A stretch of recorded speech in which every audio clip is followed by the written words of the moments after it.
Good morning everyone. Welcome to Praveen Vidyapeeth School. Now we are going to start explanation of chapter first of class 9th.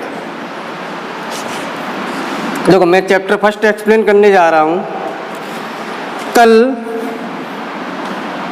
मैंने आपको बताया था element of communication cycle.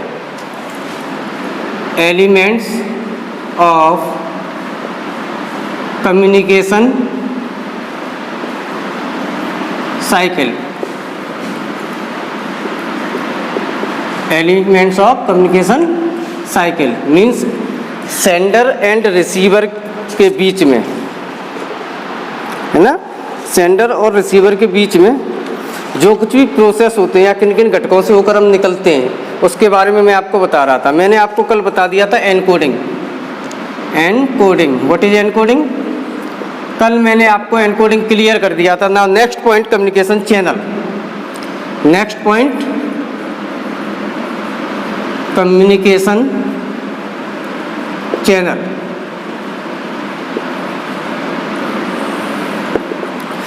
आज मैं आपको explain करूंगा communication channel. देखो communication channel क्या होता है? कन्वर्सेशन का मीडियम हमें क्या रखना है? कन्वर्सेशन का मीडियम हमें क्या रखना है? जो हम बातचीत कर रहे हैं। कम्युनिकेशन साइकिल क्या होती है?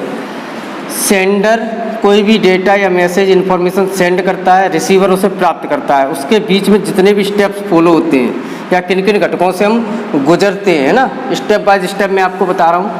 तो कम्युनिकेशन साइकिल में एक स्टेप ये भी आता है कम्युनिकेशन चैनल। मीन्स आपको बातचीत का माध्यम, इंटरेक्शन जो आप कर रहे हो, है ना, उसका मीडियम क्या रखना है? फेस टू फेस इंटरेक्शन,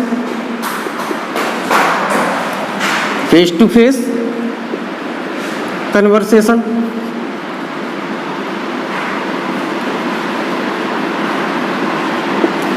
या वीडियो कॉन्फ्रेंसिंग, है ना, वीडियो कन्वर्सेशन, या ऑडियो कन्वर्सेशन, है ना। Video conversation, face to face video, या टेलीफोन, है ना। किस तरीके का आप कम्युनिकेशन चैनल का मतलब ये है, आप जो इंटरेक्शन करना चाहते हो, एक दूसरे से बातचीत करना चाहते हो, कन्वर्सेशन, तो आप फेस टू फेस कन्वर्सेशन करना चाहते हो, या वीडियो कन्वर्सेशन करना चाहते हो, या ऑडियो करना चाहते हो, या टेलीफोन के माध्यम से करना चाहते हो, ईमेल के माध्यम से करना चाहते हो, या लेटर के माध्यम से करना चाहते हो। तो आपको कम्युनिकेशन चैनल में आपको ये बताया गया है कि इंटरेक्शन के दौरान, during to interaction, which medium you select, face to face कौन सा चैनल आप सिलेक्ट करेंगे फेस टू फेस, ये आपको अपने अकॉर्डिंग रखना है कि किससे आपको ज़्यादा इजी रहेगा।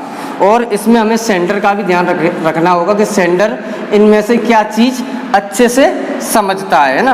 तो सेंडर को ध्यान में रखते हुए आपको इनमें से एक ऑप्शन चूज करना होगा, जो कि हमारा क्या होगा? चैनल। किस तरीके का आप कन्वर्सेशन चाह रहे हैं। नाउ नेक्स्ट पॉइंट, ये तो हो गया हमारा कम्युनिकेशन चैनल। नाउ नेक्स्ट, जरा एक बार मैं बोर्ड देख लूँ, विजिबल है? Yes, all are okay, good, ठीक। Now next point is receiver. Next point is receiver. Next point is receiver. इसमें देखिए रिसीवर में क्या होता है। रिसीवर हमारा वह होता है जो कि सेंडर द्वारा जो इन्फॉर्मेशन सेंड की गई है, सेंडर द्वारा जो इन्फॉर्मेशन सेंड की गई, देखो ये कम्युनिकेशन एक साइकिल होती है। जो स्टेप्स में इससे पहले आपको बता चुका हूँ, स्टेप बाय स्टेप ही चलते हैं। फर्स्ट स्टेप, फिर सेकंड, फिर थर्ड, फिर फोर्थ, इसी स्टेप से गुजरते हैं, फिर हम आते हैं यहाँ कम्युनिकेशन चैनल पर। इसके बाद यही स्टेप आता है रिसीवर। रिसीवर का मीन्स क्या होता है? What is receiver? जो मैसेज या इन्फॉर्मेशन सेंडर ने सेंड की है, जो मैसेज या इन्फॉर्मेशन सेंडर ने सेंड की है with the help of communication channel. Communication channel भी सिलेक्ट कर दिया कि किस तरीके का सेंड करना, face to face, letter, email, है ना, यहाँ पर उसने सिलेक्ट कर लिया क्या करना। अब रिसीवर क्या करेगा, रिसीवर उस चीज़ को समझता है कि सेंडर ने क्या भेजा है, सेंडर ने क्या सेंड किया, उसे डिकोड करता है। क्या करता है, डिकोड। क्या करता है, डिकोड। डिकोड करके उसे, अभी मैं डिकोड आपको आगे बताऊंगा, इसलिए अभी यहाँ डिटेल में डिकोड के बारे में नहीं बता रहा हूँ। मैसेज को समझता है, पढ़ता है और फिर उसका रिप्लाई भी करता है ना, लेकिन मैसेज समझने के लिए उसे डिकोड करना पड़ेगा। तो रिसीवर के बारे में आप यहाँ इतना जानिए, सेंडर के द्वारा भेजी गई इन्फॉर्मेशन को रिसीवर प्राप्त करता है, उसे पढ़ता है, देखता है या समझता है ना। Now next point is decode, मेरे ख्याल से यस, डिकोडिंग। नेक्स्ट पॉइंट, इसके बाद आता है नेक्स्ट पॉइंट, डिकोडिंग। आप ऐसा नहीं कर सकते हो कम्युनिकेशन साइकिल में कि पहले आपने ये वाला स्टेप फॉलो किया फिर ये किया, that is wrong. Decoding, decoding का मीन्स है, आप अच्छे समझना, डिकोडिंग सेंडर ने एक मैसेज या इंफॉर्मेशन सेंड की,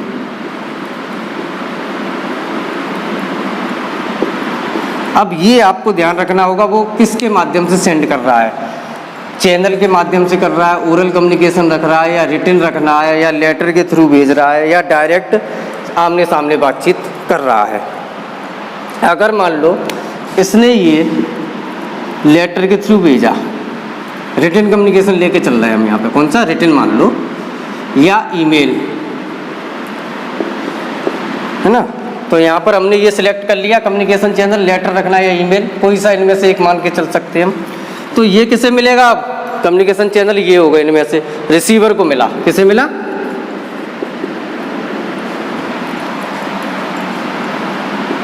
रिसीवर को मिला। अब रिसीवर को मिलेगा। अब डिकोडिंग, डिकोडिंग क्या होती है, देखिए डिकोडिंग का मतलब होता है सेंडर ने जो डेटा सेंड किया है उसको अच्छे से ओपन करके उसका एनालाइज करना, मीन्स उसका विश्लेषण करना। डिकोडिंग का मतलब जैसे ये रूम है ना, तो आप इसमें एनालाइज का मतलब होता है, डिकोड का मतलब होता है इसमें कितने रूम हैं, है ना, सॉरी रूम में कितने डोर हैं, डोर का कलर कैसा है ना, रूम का कलर कैसा है। मतलब रूम से आप बाहर निकलोगे और फिर आपसे रूम के बारे में कोई भी क्वेश्चन करेंगे, कितने फैन थे आप बता सको, कितने डोर थे बता सको, बोर्ड कैसा था, वाइट या ब्लैक या ग्रीन आप बता सको। मतलब किसी भी चीज़ को बहुत अच्छे से जांच परख करना, उसके बारे में एक एक पॉइंट क्लियर कर लेना, दैट इज कॉल्ड डिकोडिंग। जैसे आपको एक एग्जांपल देता हूँ मैं रीजनिंग का। आपने रीजनिंग में देखा होगा कि अगर इसे x y z a 3 4 2 1 यदि हम इसे इस कोड में लिख सकते हैं तो इसे हम किस कोड में लिखेंगे, इसका कोड अगर ये है तो इसका कोड क्या होगा। तो पहले आप ये देखोगे कि इसका कोड जो ये आया है वो किस तरीके से आया है, यानी कि इसमें और इसमें क्या रिलेशन है, इस अल्फ़ाबेट से ये डिजिट हमें किस तरीके से मिले हैं, पहले ये हम जानने की कोशिश करेंगे। जब ये हम जान जाएंगे तब हम इसका आंसर करेंगे, दैट इज कॉल्ड डिकोडिंग। किसी भी इंफॉर्मेशन का तोड़ फोड़ कर बिल्कुल जांच परख कर लेना एक एक point, that is called decoding. Okay, now last point is feedback. Communication cycle में सबसे इंपॉर्टेंट पॉइंट है feedback. Without feedback communication cycle is zero, communication cycle is meaningless. Okay, last point है फीडबैक। फीडबैक का means होता है, देखो पहले feedback समझ लीजिए, व्हाट इज फीडबैक, अच्छे से समझिए। फीडबैक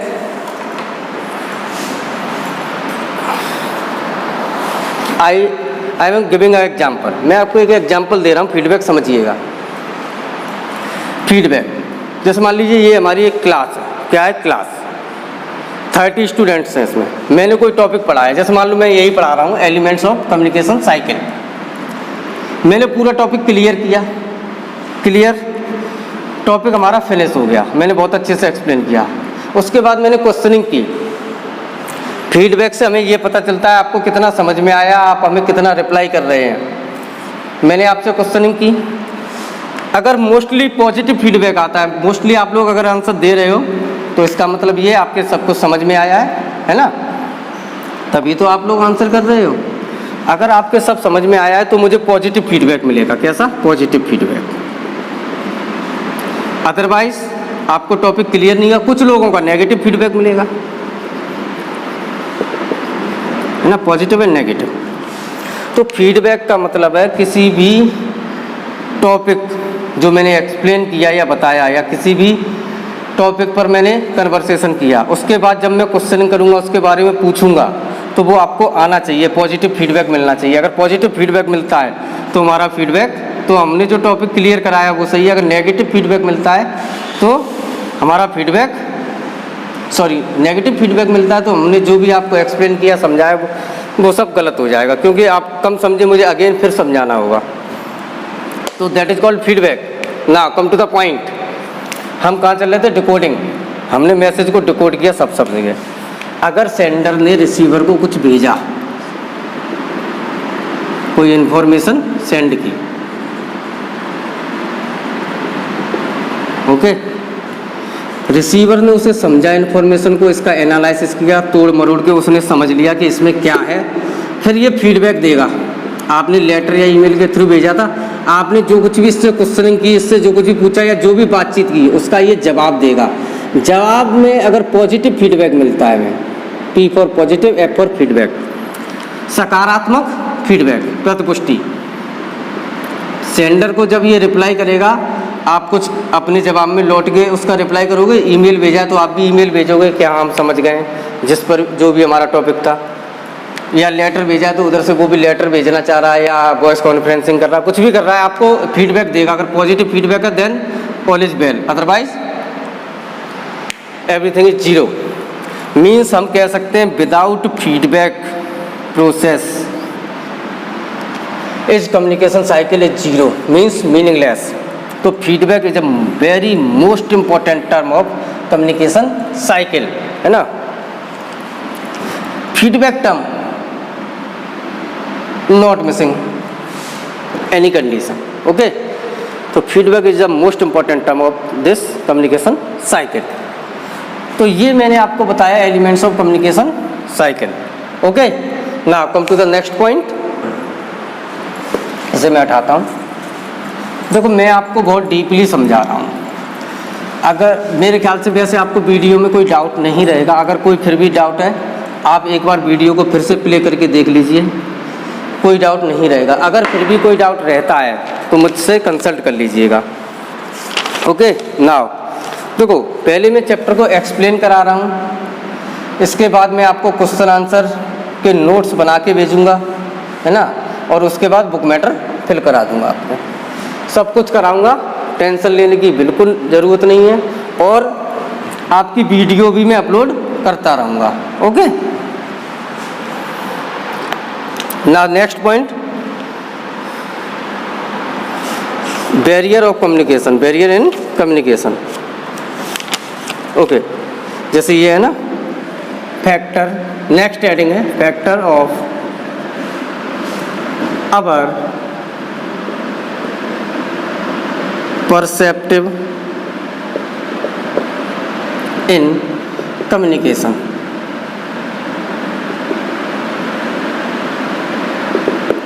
दिस हेडिंग ये आपकी बुक में दी गई है, इसे आप समझ सकते हो बैरियर्स इन कम्युनिकेशन। इसे थोड़ा मैं और इजी कर दूं, बैरियर्स ऑफ कम्युनिकेशन। इस हेडिंग को आप इस तरीके से समझें, बैरियर ऑफ कम्युनिकेशन। देखो समझिएगा थोड़ा। फर्स्ट पॉइंट, पहले आप हेडिंग के बारे में थोड़ा जान लें। हेडिंग के बारे में आप थोड़ा जान लें। कैसे? मेरी बात समझिएगा। जब हम कम्युनिकेशन करते हैं तो उसमें कुछ अवरोध भी होते हैं, कुछ रुकावट भी आती है। मीन्स रुकावट या अवरोध।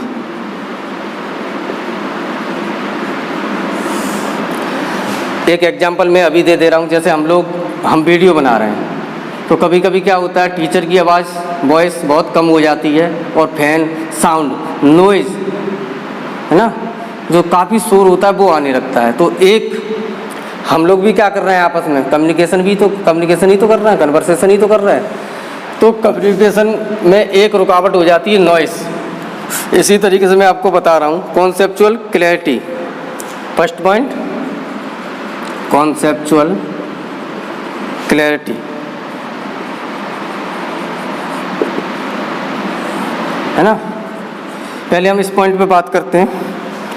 Conceptual clarity it is one of the most important factor in communication. ये सबसे मोस्ट इंपॉर्टेंट फैक्टर है किसका, कम्युनिकेशन का। कम्युनिकेशन जब हम कर रहे हैं तो ये चीज़, इस चीज़ का ध्यान देना। द आइडिया और information must be clearly defined in the sender's mind before it is transfer to the receiver.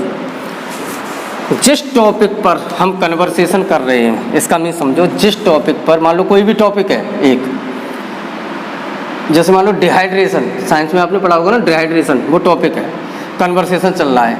Channel आप कोई सा भी ले सकते हो, चाहे वॉइस, चाहे वीडियो कॉन्फ्रेंसिंग, ओरल, रिटन, है ना। तो कहने का मतलब ये है, जो हमारा कॉन्सेप्ट होता है वो हमें भी एकदम क्लियर होना चाहिए। सेंडर को ये ध्यान रखना चाहिए कि कोई भी इन्फॉर्मेशन डिलीवर करने से पहले, सामने वाले को देने से पहले बिल्कुल क्लियर हो, मीनिंगफुल हो, उसमें क्लैरिटी हो, बिल्कुल स्पष्ट होना चाहिए कि कम शब्दों में सामने वाला बहुत अच्छा समझे। जैसे कि मैं अभी आपको समझा रहा हूँ, तो कम शब्दों में कॉन्सेप्ट बिल्कुल आपका क्लियर होना चाहिए, कम शब्दों में आपको समझाना। That is called conceptual clarity. Now next point visual perception. Visual perception, देखो ये जो मैं आपको बता रहा हूँ, ये पॉइंट्स जब हम कम्युनिकेशन करते हैं तो ये पॉइंट्स हमारे क्लियर होने चाहिए, नहीं इनकी वजह से हमारी रुकावट आती है। अगर आपको कॉन्सेप्ट क्लियर नहीं है, मान लो आप सामने वाले को डिलीवर कर रहे हो, बता रहे हो, कुछ एक्सप्लेन कर रहे हो, तो बीच में अटक जाओगे, गलत बता जाओगे, है ना, या एक्सप्लेन अच्छे से नहीं कर पाओगे, तो सामने वाले को कम जानकारी प्राप्त होगी। नाउ जरा एक सेकंड में वीडियो देख लूँ। बोर्ड विजिबल है? Yes, all are good, very nice. Visual perception it is a brain's ability to make sense of what through eyes. It helps to the see interpret environment through colors, patterns and structure. Visual perception affect communication. Okay, visual perceptions देखिए, इसमें भी हमारा अच्छे से देखिए visual perception. जैसे दो चीजें हैं, एक सेंडर एक रिसीवर। ओके, तो देखने का तरीका किसी भी चीज़ को, जैसे आप विजुअलाइजेशन किसी को समझा रहे हो, विजुअल मीन्स होता है चित्रात्मक तरीके से किसी से कम्युनिकेशन करना, तो दोनों का देखने का नज़रिया बिल्कुल सही होना चाहिए, है ना। अच्छा, जैसे ए और बी, जैसे आपने पिक्चर देखी होगी पीके, उसमें आमिर खान बताता है ना अच्छा अच्छा अच्छा, है ना। तो एक वर्ड के बहुत से मीन्स होते हैं। जैसे कि मैं आपको एक एग्जांपल दूं आपको समझाने के लिए। हाँ, जैसे मैं आपको जैसे ये दे दूं, ओके, ये क्लियर और नॉट, जैसे हम इसे इस तरीके से बना दें, है ना। अब मान लो ए इस साइड खड़ा है, तो ए देखेगा, ए को लगेगा ये 6 है, बी यहाँ है, बी इधर से अगर देखेगा इसे, ओके, तो बी कहेगा ये 9 है। तो कहने का मतलब है विजुअलाइजेशन, जो भी हमारी पिक्चर, ग्राफ या मैप, जो कुछ भी हमारा बना हुआ है, अगर ए एक्सप्लेन कर रहा है तो दोनों की सोच एक जैसी होनी चाहिए। बी भी इस लायक होना चाहिए कि जो एक्सप्लेन कर रहा है वो समझ सके, तभी तो बी समझ पाएगा, और बी समझ लेगा तभी ये पॉजिटिव फीडबैक देगा। That is called visualisation. Now next point, language.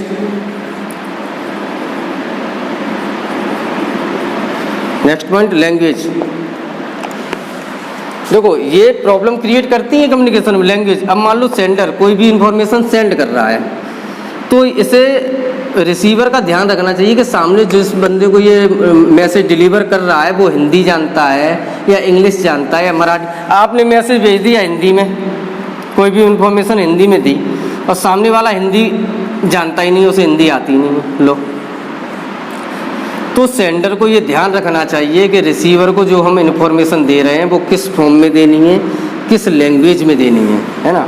सामने वाले को पता ही नहीं है, पता चला कि आपने यहाँ पर लेटर चैनल यूज ना करके विजुअलाइजेशन दिया, पिक्चर के माध्यम से समझाया, वो पिक्चर के माध्यम से समझता ही नहीं है, कम समझता है।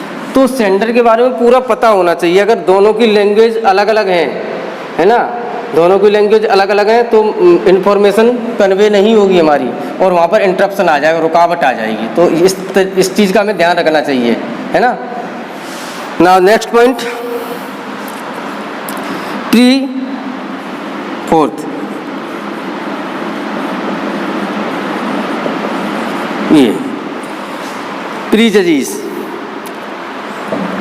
इसका मीन्स क्या होता है? पक्षपात। क्या होता है? हमारा कम्युनिकेशन तब बेहतर हो सकता है जब हम पक्षपात ना करें। मान लो दो लोग कम्युनिकेशन कर रहे हैं या आप ही कम्युनिकेशन कर रहे हो, मान लो किसी भी मुद्दे पर आप बात कर रहे हो तो आप उसका फेवर कर रहे हो, पता चले सामने वाला उस चीज़ का अपोजिट है, आप उस चीज़ का फेवर, यहाँ डिबेट नहीं हो रही है, फेवर कर रहे हो, है ना। तो ये क्या होता है, सामने वाला फिर आपकी बात में इंटरेस्ट नहीं लेगा, वो आधी बात सुनेगा। मान लो आप किसी टॉपिक पर बात कर रहे हो, सामने वाला सुन ही नहीं रहा है, कम इंटरेस्ट लेगा, क्योंकि आप नेगेटिव हो, वो उसके लिए पॉजिटिव है, वो चाहता है कि उस टॉपिक पर अच्छी बात हो, आप उस टॉपिक पर अच्छी बात कर ही नहीं रहे, तो कम इंटरेस्ट लेगा, कम सुनेगा, ज़्यादा ध्यान नहीं देगा और पॉजिटिव फीडबैक नहीं देगा। इससे भी हमारे कम्युनिकेशन में प्रॉब्लम आती है। Now next point, feelings. Next point, feelings. तो पहले मैं नोट कर दूं, नेक्स्ट पॉइंट हमारा feelings. Okay, now other next point, environment.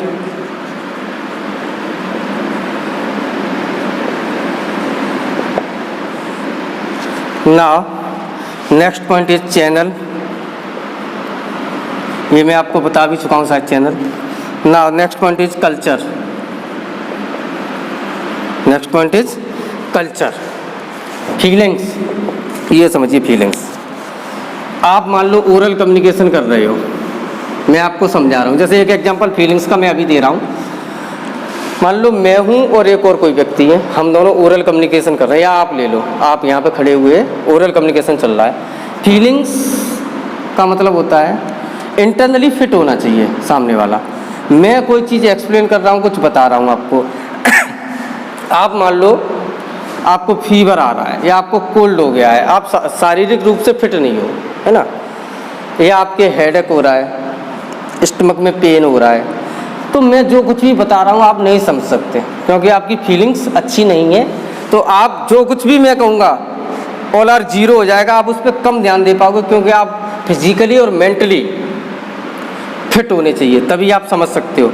अगर मान लो आप फिट नहीं हो और कन्वर्सेशन चल रहा है, कम्युनिकेशन हो रहा है, दो लोगों में बातचीत चल रही है, दो लोगों में या दो से ज़्यादा लोगों में बातचीत चल रही है, तो जो मेंटली या फिजिकली रूप से फिट नहीं होगा उसके वो टॉपिक कम समझ में आएगा। क्लियर और not. Now next point, environment. Environment का क्या मतलब होता है? कन्वर्सेशन हो रहा है किसी भी तरीके से, मान लो ओरल हो रहा है, पता चला कि बगल वाले घर में शादी है, वहाँ डीजे बज रहा है, वहाँ पे डीजे बज रहा है, तो क्या होगा? इस तरीके से भी तो ये भी एक रुकावट आती है एनवायरनमेंट के थ्रू, है ना। वहाँ डीजे बज रहा है, पता चला आप स्कूल में पढ़ने आते हो, है ना, और यहाँ पर बगल में ही एक फैक्ट्री है जिससे यहाँ चिमनी लगी, इससे धुआं निकलता है यहाँ पे, है ना, और यहाँ पर गंदा पानी भर जाता है। इसकी जो भी कंपनी, ये जो कंपनी है, फैक्ट्री है, इसकी जो वेस्टेज है, यहाँ पे इनने गड्ढा कर रखा है जो ओपन है, इस पर गंदा पानी भरा जिससे बदबू आती है। यहाँ पर स्कूल है तो यहाँ पर बच्चे पढ़ रहे हैं, तो बच्चे पढ़ रहे हैं तो यहाँ से गंदी स्मेल आ रही है ना, और टीचर यहाँ समझा रहा है, तो कम्युनिकेशन अच्छा, बेस्ट कम्युनिकेशन नहीं हो पाएगा। बच्चे का ध्यान इस स्मेल की तरफ भी जाएगा, वो नोज पर इस तरीके से हैंड भी रखेंगे, तो अच्छा कम्युनिकेशन नहीं हो सकता हमारा।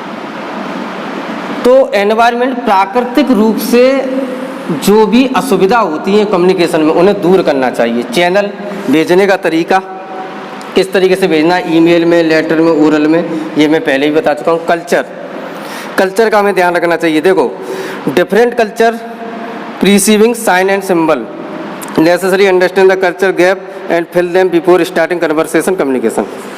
मानो कल्चर आप ले लो, एक है व्यक्ति ए, इन्हें आती है गुजराती लैंग्वेज, एक व्यक्ति है बी, इन्हें आती है ओनली इंग्लिश,